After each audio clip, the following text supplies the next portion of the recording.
کعبہ ہے اس کے ساتھ ٹیک لگا کر بیٹھے ہوئے تھے. اور حضور فرماتے کہ بیت المعمور وہ کعبہ ہے کہ 70,000 فرشتے ان کو ایک مرتبہ قیامت تک کے لیے ایک مرتبہ موقع ملتا ہے کہ وہ اس کے اندر جاتے ہیں اور اس کا طواف ارد گرد وہ کرتے ہیں. پھر وہاں سے آگے سدرۃ المنتہا تک کا سفر, پھر جنت اور دوزخ کے نظارے. سدرۃ المنتہا کا حضور نے فرمایا کہ وہ بیری کی طرح کا درخت ہے اور انسانی کان کی سائز جتنے حضور نے فرمایا کہ اس کے گویا کے پتے ہیں, اور اس کے جو بیر حضور نے فرمایا وہ اس طرح ہیں کہ جیسے ایک مٹکا ہوتا ہے. تو یہ اس بیری کا. پھر فرمایا کہ اس کو ایک نور کی چادر نے ڈھانپ لیا اور پھر اس کی حیت بدل گئی. اور پھر وہاں حضور نے فرمایا کہ اللہ رب العزت کی انوار و تجلیات کا نزول وہاں پر ہونا شروع ہوا.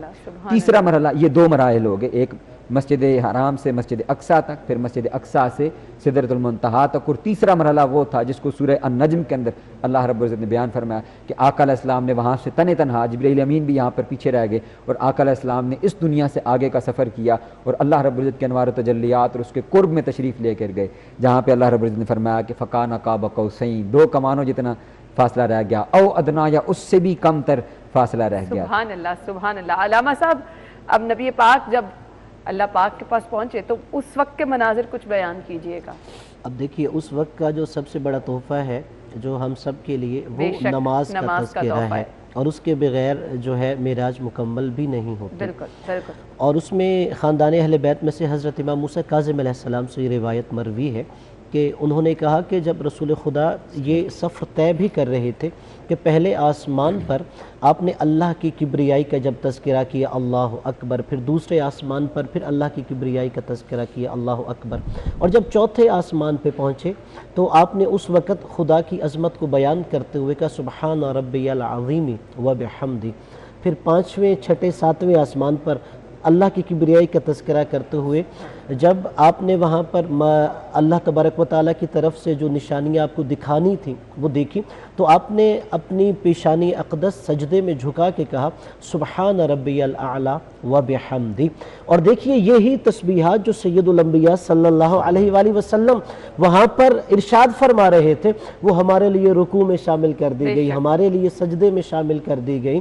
اور وہی کہ جب اللہ تبارک و تعالیٰ سے ہم کلام ہوئے اور وہاں پہ اللہ تبارک و تعالیٰ نے جو نماز کا تحفہ دیا, گویا رسول خدا صلی اللہ علیہ وآلہ وسلم کے امتیوں کے لیے یہی کہا کہ اگر تم اسی طریقے سے یہ عبادت کرو تو گویا تمہاری نماز کو ہی میں معراج بنا دوں گا. سبحان اللہ, سبحان اللہ. اور پھر وہاں پر رسول خدا صلی اللہ علیہ وآلہ وسلم نے جو مختلف مناظر دیکھے, اب اس میں یہ ہے کہ کچھ جو ہمارے لیے عبرت ہے.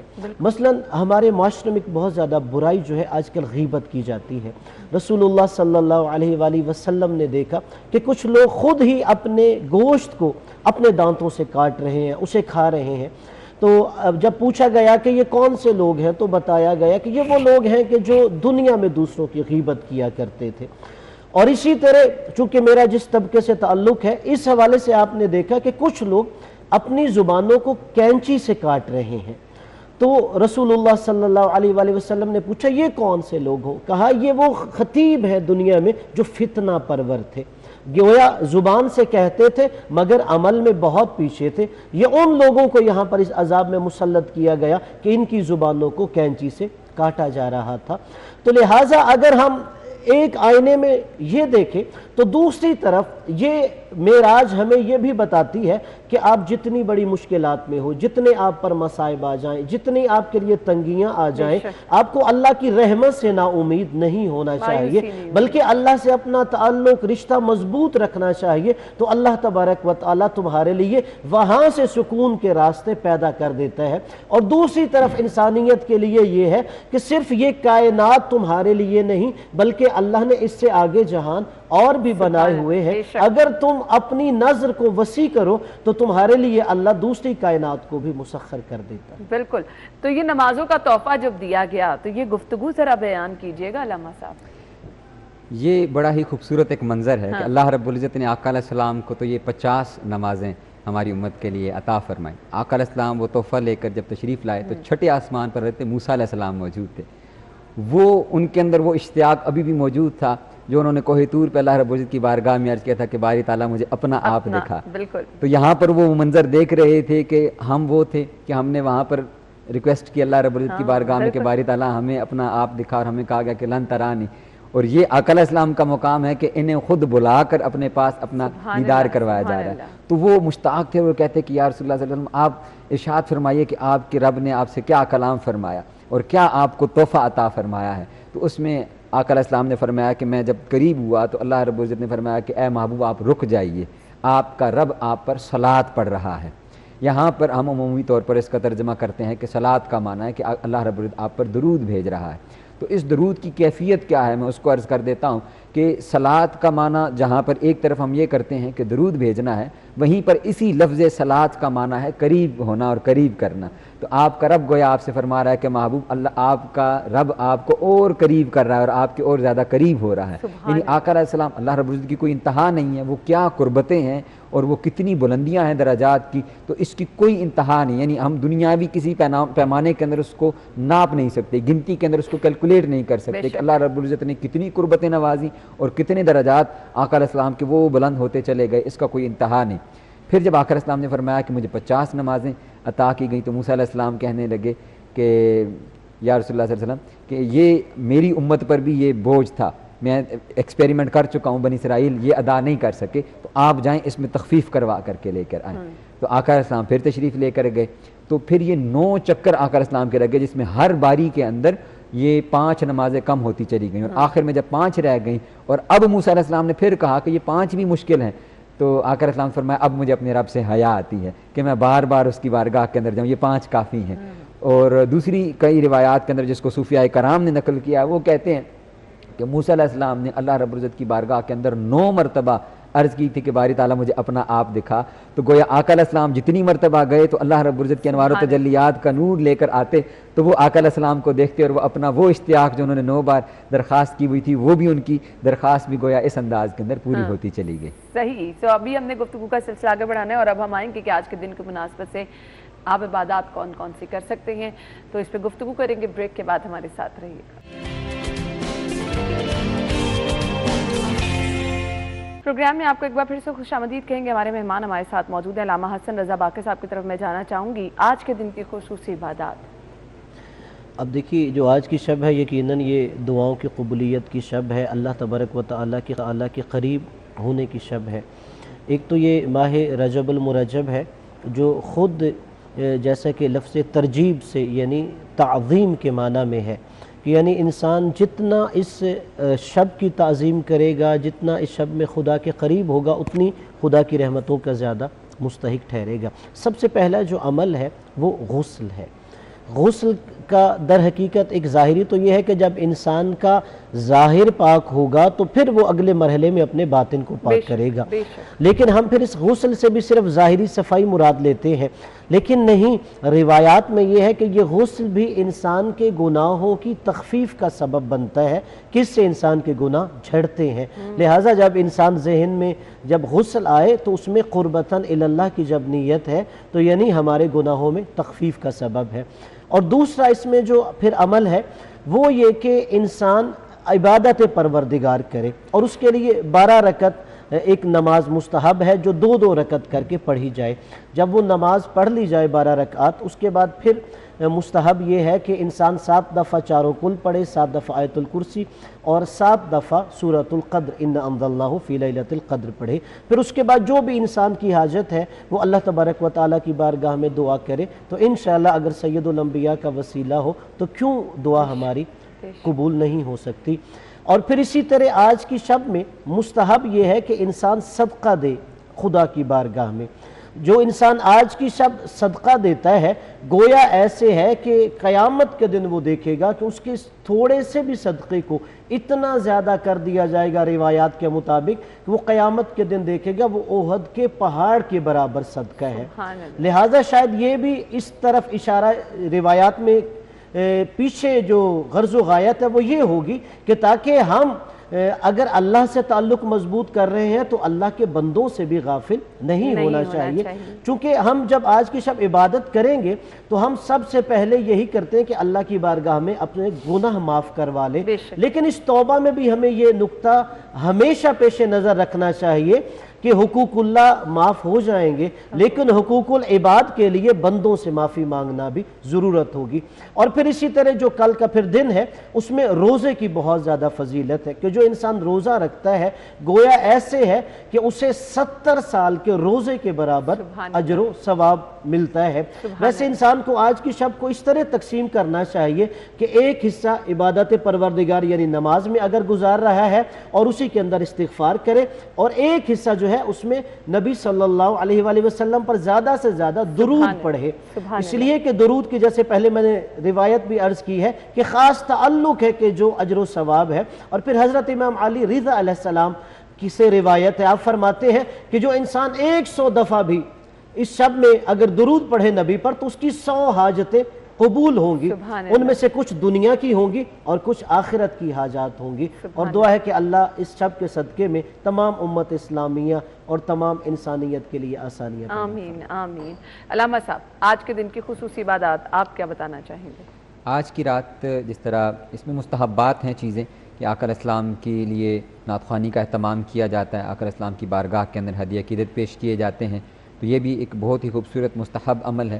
اور کیونکہ آقا علیہ السلام کا ایک عظیم معجزے کا ہم ذکر کر رہے ہیں اور آقا علیہ السلام کی شان کا بیان ہو رہا ہے، تو یقیناً آقا علیہ السلام کی ذات مبارکہ کے بارگاہ کے اندر ہدایہ عقیدت پیش کیے جائیں، درود و سلام پڑھا جائے، آقا علیہ السلام پر درود و سلام پڑھا جائے۔ پھر اسی طرح شب بھر جس طرح علامہ صاحب نے بیان کیا کہ نوافل پڑھے جائیں، تسبیحات کی جائیں، اور اگر اگلے دن نفلی روزے کا اہتمام کر سکتے ہیں تو یقیناً کرنا چاہیے۔ یہ تمام مستحبات ہیں اور اللہ رب العزت ان کے اوپر یقیناً اجر عطا فرماتا ہے، کوئی اس کے اوپر خاص قسم کے احکامات نہیں ہیں، لیکن یہ ہر وہ عمل جو اللہ رب العزت کی بارگاہ کا قرب حاصل کرنے کے لیے کی جاتے ہیں تو یقیناً اللہ رب العزت اس میں برکات، اور آج کی رات کیونکہ خصوصی رات ہے تو اس میں اللہ رب العزت کی بارگاہ سے خصوصی انوار، تجلیات اور برکات نصیب ہوتی ہیں، تو اس کے لیے اللہ رب العزت قرب کے لیے یقیناً یہ ساری عبادات جو ہیں وہ بالکل خوبصورت عبادات ہیں، مستحبات ہیں، تو ان کو اپنانا چاہیے۔ ہم یہیں سے گفتگو کا سلسلہ آگے بڑھائیں گے۔ لوگ کہتے ہیں کہ جی نوافل ادا کرنے کے بعد تسبیحات کون کون سی کی جائیں، آپ استغفار کریں، اس کے علاوہ کون کون سی تسبیحات ہیں جو بہت زیادہ مقبول ہیں؟ ہم چاہتے ہیں کہ آج کے دن اگر ہم دعا مانگے تو اللہ تعالیٰ ہمارے رزق میں بھی اضافہ کرے، ہم چاہتے ہیں کہ اگر آج کے دن ہم دعا مانگے تو اللہ تعالیٰ ہماری پریشانیاں بھی دور کرے، ہر کسی کی جو بھی دعا ہے وہ قبول ہو۔ اب یہ دعا کیسے قبول ہوگی؟ بریک کے بعد آ کے اس پہ بات کریں گے، ہمارے ساتھ رہیے۔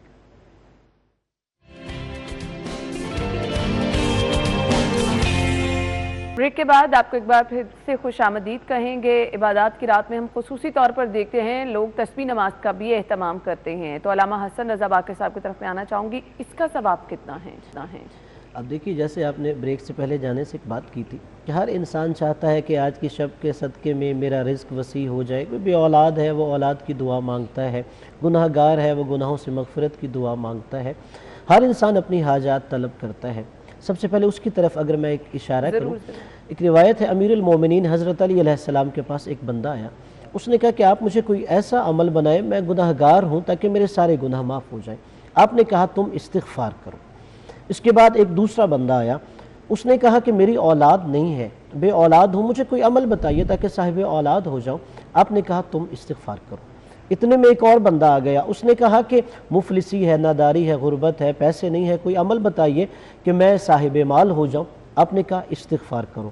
اتنے میں ایک اور بندہ آیا، اس نے کہا کہ میرے پاس باغات تھے، ایک باد سموم چلی، سارے باغات اجڑ گئے، کوئی عمل بتائیے پھر سے میرے آباد ہو جائیں باغات۔ آپ نے کہا استغفار کرو۔ ایک اور گروہ آیا، اس نے کہا کہ ہم نے اپنے زمینوں کو سیراب کرنے کے لیے ایک نہر نکالی تھی جو خشک ہو گئی ہے، اب خشک سالی ہے، بتائیے وہ کیسے ختم ہو، پھر سے نہر جاری ہو جائے۔ آپ نے کہا استغفار کرو۔ وہ چلا گیا۔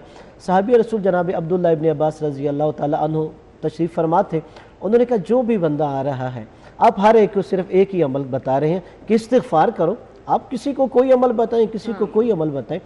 آپ نے کہا یہ میں اپنی طرف سے نہیں کہہ رہا، بلکہ سورہ نوح میں اللہ تبارک و تعالی نے ارشاد فرمایا استغفروا ربکم انہ کان غفارا یرسل السماء علیکم مدرارا ویمددکم باموال وبنین ویجعل لکم جنات ویجعل لکم انہارا۔ اللہ نے کہا کہ تم اپنے رب کی بارگاہ میں استغفار کرو، اس لیے بہت زیادہ وہ بخشنے والا ہے۔ اور پھر اللہ نے کہا اگر تم استغفار کرو گے تو استغفار کی وجہ سے تم پر موسلادھار آسمان سے ابر رحمت برسائے گا، اور اگر تم استغفار کرو گے تو اللہ تمہیں بیٹے بھی عطا کرے گا اور تمہارے مال کو بھی زیادہ کر دے گا، اور اللہ تعالیٰ استغفار کی وجہ سے تمہارے باغات کو آباد کر دے گا اور تمہاری نہروں کو جاری کر دے گا۔ لہٰذا یہ ایک عمل بھی اگر ہم دیکھیں کہ استغفار کا، تو یہ وہ عمل ہے استغفار کا کہ جس کی وجہ سے ہماری جو حاجت ہے، جو خدا کی بارگاہ سے طلب کرنا چاہتے ہیں، استغفار کے وسیلے سے علامہ بھی۔ صاحب اس کے بھی مختلف طریقہ کار ہیں، ہم استغفر اللہ پڑھ لیتے ہیں، اس کا بہترین طریقہ کون سا ہے، اس پہ بھی روشنی یہ بھی امیر المومنین حضرت علی علیہ السلام کے سامنے ایک بندے نے کہا استغفر اللہ، امام نے کہا جانتے ہیں یہ بات کب کی جاتی ہے کہ تم نے استغفر اللہ کہہ دیا ہے؟ اس نے کہا کیا؟ امام نے کہا اس کی 6 شرائط ہیں۔ کہا سب سے پہلے یہ ہے کہ تم اپنے ماضی پہ پشیمان ہو، کہ جو میں نے ماضی میں غلطیاں کوتاہیاں کی ہیں کہ نہیں میں پشیمان ہوں، میں نے غلط کیا ہے، اور آئندہ دوبارہ وہ نہ کرنے کا ارادہ ہو۔ اور تیسری اس کی شرط یہ ہے کہ اگر تم نے کوئی مال حرام کھایا ہے تو تم خدا کی بارگاہ میں خود کو اتنا عبادت میں تھکا دو کہ وہ ہمارا گوشت ختم ہو جائے، پگھل جائے۔ اور اسی طرح اگر تمہارے حق میں کس بندے کا کوئی حق تمہارے ذمے ہے تو بندے کا وہ حق تمہیں واپس لوٹانا چاہیے، اور اللہ کا کوئی اگر حق تم نے ادا نہیں کیا تو پھر تمہیں اس کی قضا کرنی چاہیے۔ اور کہا جب تم ان تمام شرائط کو پورا کر لو، اب جب تم کہو گے استغفر اللہ ربی واتوب الیہ، تو پھر تم جس حاجت اور مقصد کے لیے یہ جملہ کہہ رہے ہوگے تو اللہ تبارک و تعالیٰ تمہاری وہ حاجت پوری کرے گا۔ سبحان اللہ، سبحان اللہ۔ علامہ صاحب نماز تسبیح کی میں نے بات کی، اس پہ روشنی ڈال دیجیے گا۔ درود پاک بہت سارے لوگ تسبیح پڑھتے ہیں، اس کے علاوہ بہت سارے لوگ آیت کریمہ کا بھی وظیفہ کرتے ہیں، تو مجھے بتا دیجیے گا وظائف چھوٹے چھوٹے کون سے کر سکتے ہیں؟ یہ بڑے خوبصورت وظائف ہیں، انہی کو ہی کرنا چاہیے، اپنے عمل کے اندر لانا چاہیے، کیونکہ نماز تسبیح کے حوالے سے تو بہت ساری احادیث موجود ہیں جو آقا علیہ السلام نے اپنے چچا حضرت عباس رضی اللہ تعالیٰ عنہ ان کو خود اس کی تلقین فرمائی، اور اس کا پورا طریقہ کار آقا علیہ السلام نے خود بتایا۔ اس میں کیونکہ تسبیحات ہیں تو یہ تو ایک مقبول عمل ہے، اس کو ضرور بجا لانا چاہیے۔ اسی طرح پھر درود پاک ہے کہ آقا علیہ السلام کی بارگاہ کا قرب حاصل کرنے کے لیے بہت ضروری ہے۔ کہ آقا علیہ السلام نے ارشاد فرمایا کہ قیامت کے دن وہ شخص میرے سب سے زیادہ قریب ہوگا جو مجھ پر کثرت سے درود پاک پڑھے گا۔ تو آج کی رات کی مناسبت آقا علیہ السلام کی ذات مبارکہ کے ساتھ ہے، تو حضور کی بارگاہ کا قرب حاصل کرنے کے لیے اور اپنی بہتری کے لیے، اور اسی طرح پھر درود پاک کی ایک اور فضیلت بھی ہے۔ ایک شخص وہ آقا علیہ السلام کی بارگاہ میں حاضر ہوئے تو انہوں نے، ایک صحابی تھے، انہوں نے عرض کیا کہ یا رسول اللہ صلی اللہ علیہ وسلم میں اپنی دعا کا کتنا حصہ درود پاک پڑھوں؟ اور انہوں نے پھر خود اپنا معمول بتایا کہ میں اس کا ایک حصہ درود پاک پڑھتا ہوں اور باقی 3 حصے جو ہیں میں دعائیں مانگتا ہوں۔ تو آقا علیہ السلام فرمایا کہ اس کو بڑھا لو تو تمہارے لیے بہتر ہے۔ انہوں نے کہا یا رسول اللہ اب میں نصف درود پاک پڑھوں گا اور باقی کا نصف میں اپنی حاجات کی دعا مانگوں گا۔ آقا علیہ السلام نے فرمایا کہ اس کو بڑھا لو تو تمہارے لیے بہتر ہے۔ انہوں نے کہا کہ اب میں 3 حصے درود پاک پڑھوں گا اور 1 حصہ حاجات کی دعا مانگوں گا۔ حضور نے فرمایا اس کو بڑھا لو تو تمہارے لیے بہتر ہے۔ تو پھر انہوں نے عرض کیا کہ یا رسول اللہ اب میں صرف اپنی آپ کی ذات مبارکہ کے اوپر درود پاک ہی پڑھوں گا۔ آقا علیہ السلام نے فرمایا کہ اگر تم ایسا کرو گے تو جتنی بھی تمہاری دیگر حاجات ہیں اللہ رب العزت ان کے صدقے سے وہ بھی تمہاری پوری فرما دے گا۔ تو خود درود پاک یہ ایک بڑا ہی مجرب عمل ہے، اور یہ اللہ رب العزت کی بارگاہ سے رحمت کا اس کے اندر بہت زیادہ برکات ہیں، رحمت کا حصول ہے اس کے اندر۔ تو درود پاک کی کثرت کرنی چاہیے، اور پھر اسی طرح استغفار کا جیسے فرمایا، اور یہ جو آیت کریمہ ہے یہ بھی بڑی خوبصورت دعا ہے۔